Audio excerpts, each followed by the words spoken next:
ओं सहस्रजुग पर्यन्तं महरजत ब्रह्मणो विदुः रात्रिं जुग सहस्रान्तं ते रात्रु विद्युजनाम्। ओं नमो भगवते वासुदेवाय ओं परमात्मने नमः। ब्रह्मांकर गोटिए दिन एक सहस्र चतुर्युगी अवधि विशिष्ट एवं गोटिए रात्रि मध्य एक सहस्र चतुर्युगी अवधि विशिष्ट बोली जो पुरुष माने तत्वतः जानती से योगी जन माने कालर तत्व जानती। सहस्र युग शब्द केते समय को बुझाउछि एवं सेतिकी समय को ब्रह्मांकर गोटिए दिन ओ गोटिए रात्रिर परिमाण बोली जहा कहगला तार अभिप्राय कौन। एठारे युग शब्द दिव्य युग को बुझाउछि। सत्य त्रेता द्वापर ओ कली यही चारि युगर समय मिसिले जा हेबो ताहा गोटिए दिव्य युग। यह देवता मानंकर युग तेणु यह को दिव्य युग कहा जाए। देवता मानंक समयर परिमाण आम समय परिमाण रे 360 गुण अर्थात आमर गोटिए वर्ष देवता मानंकर 24 घंटा बा एक दिन राति। आमर 30 वर्ष देवता मानंकर एक मास एवं आमर 360 वर्ष देवता मानंकर गोटिए दिव्य वर्ष सहित समान। यही परी 12,000 दिव्य वर्ष रे गोटिए दिव्य युग हुए। यहाकू महायुग ओ चतुर्युगी मध्य कहंती। यही संख्या को धरी हिसाब कले ताहा आमर 43,20,000 वर्ष हुए। दिव्य वर्ष अनुसार 1200 दिव्य वर्ष रे गोटिए कली 2400 दिव्य वर्ष रे गोटिए द्वापर 3600 वर्ष दिव्य वर्ष रे गोटिए त्रेता ओ 4800 दिव्य वर्ष रे गोटिए सत्य युग हुए। ये सबु मिसी सर्वमोट 12,000 वर्ष हुए जहा कि एक दिव्य युग सहित समान। यही परी 1000 दिव्य युग रे ब्रह्मांकर गोटिए दिन हुए एवं आउ 1000 दिव्य युग रे ब्रह्मांकर गोटिए राति हुए। यहा को अन्य रूप रे मध्य बुझांतु जथा आमर युग मानंकर समयर परिमाण यही परी कली युग 4,32,000 वर्ष, द्वापर युग 8,64,000 वर्ष, त्रेता 12,96,000 वर्ष, सत्य युग 17,28,000 वर्ष, मोट 43,20,000 वर्ष एवं यह गोटिए दिव्य युग हैला। यही परी 1,000 दिव्य युग रे अर्थात आमर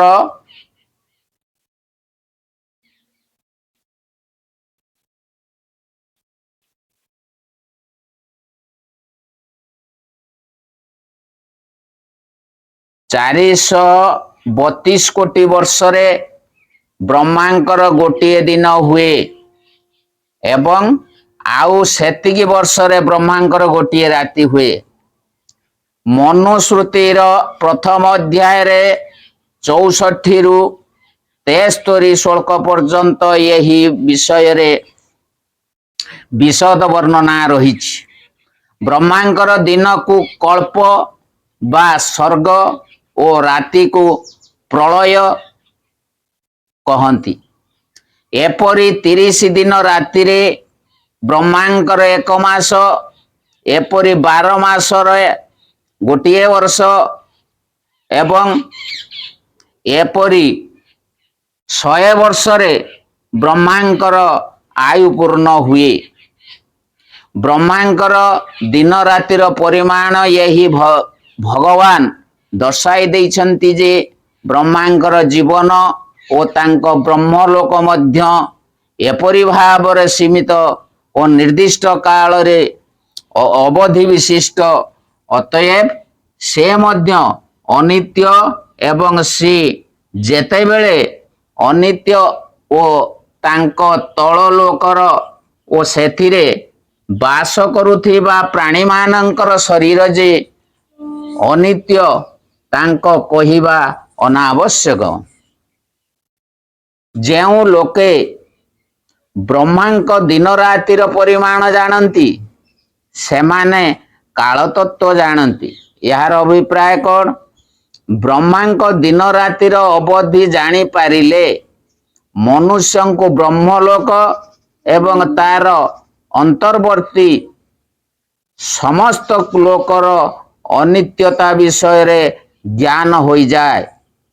सेतेबेले से भल भाव रे बुझी पारे जेउटी लोक ही अनित्य सेठारे भोग भाग्य भी निश्चय अनित्य ओ विनाशशील होइथिबो एवं जेउ वस्तु अनित्य ओ विनाशशील ता स्थायी सुख देई न पारे।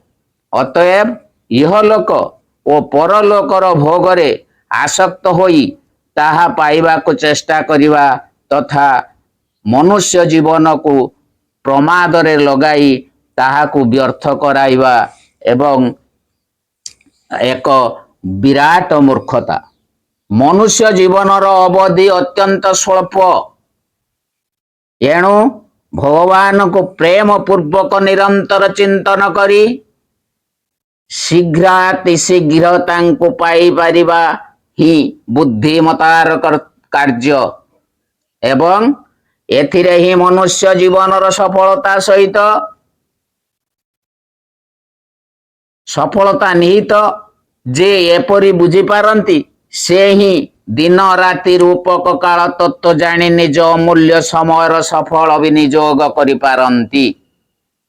ब्रह्मांकर दिन रातिर परिमाण कई सारी वर्तमान सेई दिन ओ रातिर आरंभरी बारंबार हेउथिबा समस्त प्राणी मानंकर उत्पत्ति ओ प्रलयर वर्णना करिबा संगे संगे सेई समस्तंक अनित्यता विषय कहउचंती। ओं नमो भगवते वासुदेवाय ओं परमात्मने नमः। ओं अव्यगताद् व्यक्तयः सर्वा प्रभवन्त्यः रागमे रात्र्यागमे पलीयन्ते तत्रैवा व्यक्त संज्ञके। सकल चराचर जीव माने ब्रह्मांक दिनर आरंभरे अव्यक्त अर्थात ब्रह्मांक सूक्ष्म शरीर उत्पन्न हुअन्ति एवं ब्रह्मांक रात्रिर आरंभरे ब्रह्मांकर अव्यक्त नामक यही सेई सूक्ष्म शरीर ही लीन हो जाती। एठारे सर्वाविशेषण सहित व्यक्तय पद केउमानंक वाचक जेउ वस्तु इंद्रिय मानंक द्वारा जानी हुए तार नाम व्यक्ति। सकल भूत प्राणी को जानी हुए अतएव देव मनुष्य पितृ पशु पक्षी आदि जो जोनि मानंकर व्यक्त रूप स्थित जेते सबु देहधारी प्राणी अछंती सर्वा विशेषण सहित अव्यक्त व्यक्तय पदटी जेउठी से समस्तंकर वाचक। अव्यक्त शब्द काहाको लक्ष्य करी कुहा जाइछि एवं ब्रह्मांक दिनर आगमन रे सेई अव्यक्त रु व्यक्ति मानंकर उत्पन्न हेबा कहिले कौन बुझा जाए। प्रकृतिर जेउ सूक्ष्म परिमाणक रहिछि ଯାହାକୁ ବ୍ରହ୍ମାଙ୍କର ସୂକ୍ଷ୍ମ ଶରୀର ମଧ୍ୟ କହନ୍ତି। ସ୍ଥୂଳ ପଞ୍ଚ ମହାଭୂତ ଉତ୍ପନ୍ନ ହେବା ପୂର୍ବରୁ ଯେଉଁ ସ୍ଥିତି ଥାଏ ସେଇ ସୂକ୍ଷ୍ମ ଅପରା ପ୍ରକୃତିର ନାମ ଏଠାରେ ଅବ୍ୟକ୍ତ। ବ୍ରହ୍ମାଙ୍କ ଦିନର ଆଗମନରେ ଅର୍ଥାତ୍ ଯେତେବେଳେ ବ୍ରହ୍ମା ନିଜର ସୁଷୁପ୍ତି ଅବସ୍ଥା ତ୍ୟାଗ କରି ଜାଗ୍ରତ ଅବସ୍ଥା ସ୍ୱୀକାର କରନ୍ତି, ସେତେବେଳେ ସେହି ସୂକ୍ଷ୍ମ ପ୍ରକୃତିରେ ବିକାର ଉତ୍ପନ୍ନ ହୁଏ ଏବଂ ତାହା ସ୍ଥୂଳ ରୂପରେ ପରିଣତ ହୋଇଯାଏ ଏବଂ ସ୍ଥୂଳ ରୂପରେ ପରିଣତ ହୋଇଥିବା ସେହି ପ୍ରକୃତି ସହିତ ସମସ୍ତ ପ୍ରାଣୀ ନିଜ ନିଜର କର୍ମାନୁସାରେ ବିଭିନ୍ନ ରୂପରେ ସଂଯୁକ୍ତ ହୋଇଯାଆନ୍ତି। ଏହା ହିଁ ଅବ୍ୟକ୍ତରୁ ବ୍ୟକ୍ତିମାନଙ୍କର ଉତ୍ପନ୍ନ ହେବା।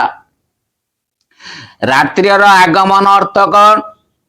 ଏବଂ ସେହି ସମୟରେ ଅବ୍ୟକ୍ତରୁ ଉତ୍ପନ୍ନ ସମସ୍ତ ବ୍ୟକ୍ତି ପୁନଃ ସେଥିରେ ଲୀନ ହୋଇଯାଆନ୍ତି କହିଲେ କଣ ବୁଝାଯାଏ? 1000 ଦିବ୍ୟ ଯୁଗ ବିତିଯିବା ପରେ ଯେଉଁ ମୁହୂର୍ତ୍ତରେ ବ୍ରହ୍ମା ଜାଗ୍ରତ ଅବସ୍ଥା ତ୍ୟାଗ କରି ସୁଷୁପ୍ତି ଅବସ୍ଥା ଗ୍ରହଣ କରନ୍ତି, ସେହି ପ୍ରଥମ କ୍ଷଣକୁ ବ୍ରହ୍ମାଙ୍କ ରାତ୍ରିର ଆଗମନ କହନ୍ତି। ସେହି ସମୟରେ ସ୍ଥୂଳ ରୂପରେ ପରିଣତ ହୋଇଥିବା ପ୍ରକୃତି ସୂକ୍ଷ୍ମ ଅବସ୍ଥା ପ୍ରାପ୍ତ ହୁଏ ଏବଂ ସମସ୍ତ ଦେହଧାରୀ ପ୍ରାଣୀ ଭିନ୍ନ ଭିନ୍ନ ସ୍ଥୂଳ ଶରୀରରୁ ରହିତ ହୋଇ ପ୍ରକୃତିର ସୂକ୍ଷ୍ମ ଅବସ୍ଥାରେ ସ୍ଥିତ ହୋଇଯାଆନ୍ତି। ଏହା ହିଁ ସକଳ ବ୍ୟକ୍ତିର ସେହି ଅବ୍ୟକ୍ତରେ ଲୟ ହୋଇଯିବା। ଆତ୍ମା ଅଜନ୍ମା ଓ ଅବିନାଶୀ, ତେଣୁ ପ୍ରକୃତରେ ତାର ଉତ୍ପତ୍ତି ନାହିଁ କି ଲୟ ନାହିଁ। ଅତଏବ ଏଠାରେ ବୁଝିବା ଉଚିତ ଯେ ପ୍ରକୃତିରେ ସ୍ଥିତ ପ୍ରାଣୀମାନଙ୍କ ସହିତ ସମ୍ବନ୍ଧ ରଖିଥିବା ପ୍ରକୃତିର ସୂକ୍ଷ୍ମ ଅଂଶ ସ୍ଥୂଳ ରୂପରେ ପରିଣତ ହୋଇଯିବା ହିଁ ସେମାନଙ୍କର ଉତ୍ପତ୍ତି ଏବଂ ସେହି ସ୍ଥୂଳ ରୂପରେ ପୁନଃ ସୂକ୍ଷ୍ମ ରୂପରେ ଲୟ ହୋଇଯିବା ହିଁ ସେହି ପ୍ରାଣୀମାନଙ୍କର ଲୟ ହେବା। ଏଠାରେ ଯେଉଁ ଅବ୍ୟକ୍ତକୁ ସୂକ୍ଷ୍ମ ପ୍ରକୃତି କୁହାଗଲା, ଏଥିରେ ଏବଂ ନବମ ଅଧ୍ୟାୟର ସମସ୍ତ ତଥା ଅଷ୍ଟମ ଶ୍ଲୋକରେ ଯେଉଁ ପ୍ରକୃତିର ବର୍ଣ୍ଣନା ହୋଇଛି, ସେହି ଦୁଇଟି ପ୍ରକୃତି ମଧ୍ୟରେ କି ପାର୍ଥକ୍ୟ ରହିଛି? ସ୍ୱରୂପତଃ କୌଣସି ପାର୍ଥକ୍ୟ ନାହିଁ। ଏହା ଗୋଟିଏ ହିଁ ପ୍ରକୃତିର ଅବସ୍ଥା ଭେଦରେ ଦୁଇ ପ୍ରକାର ବର୍ଣ୍ଣନା। ଅଭିପ୍ରାୟ ଏହିକି ଯେ ଏହି ଶ୍ଲୋକରେ ଅବ୍ୟକ୍ତ ନାମରେ ସେହି ଅପରା ପ୍ରକୃତିର ବର୍ଣ୍ଣନା ହୋଇଛି, ଯାହାକୁ ସମସ୍ତ ଅଧ୍ୟାୟର ଚତୁର୍ଥ ଶ୍ଲୋକରେ 8 ପ୍ରକାରରେ ବିଭକ୍ତ ବୋଲି କୁହାଯାଇଛି ଏବଂ ନବମ ଅଧ୍ୟାୟରେ ସପ୍ତମ ଓ ଅଷ୍ଟମ ଶ୍ଲୋକରେ ସେହି ମୂଳ ପ୍ରକୃତିର ବର୍ଣ୍ଣନା କରାଯାଇଛି, ଯାହାକି ନିଜର ଅନିର୍ବାଚନୀୟ ରୂପରେ ସ୍ଥିତ ଓ ଯାହା 8 ପ୍ରକାରରେ ବିଭକ୍ତ ହୋଇ ନାହିଁ। ଏହି ମୂଳ ପ୍ରକୃତି ଯେତେବେଳେ କାରଣ ଅବସ୍ଥାରୁ ସୂକ୍ଷ୍ମ ଅବସ୍ଥାରେ ପରିଣତ ହୁଏ, ସେତେବେଳେ ତାହାକୁ ହିଁ ଏହିପରି 8 ଭାଗରେ ବିଭକ୍ତ ଅପରା ପ୍ରକୃତି ବୋଲି କୁହାଯାଏ। ଓଂ ନମଃ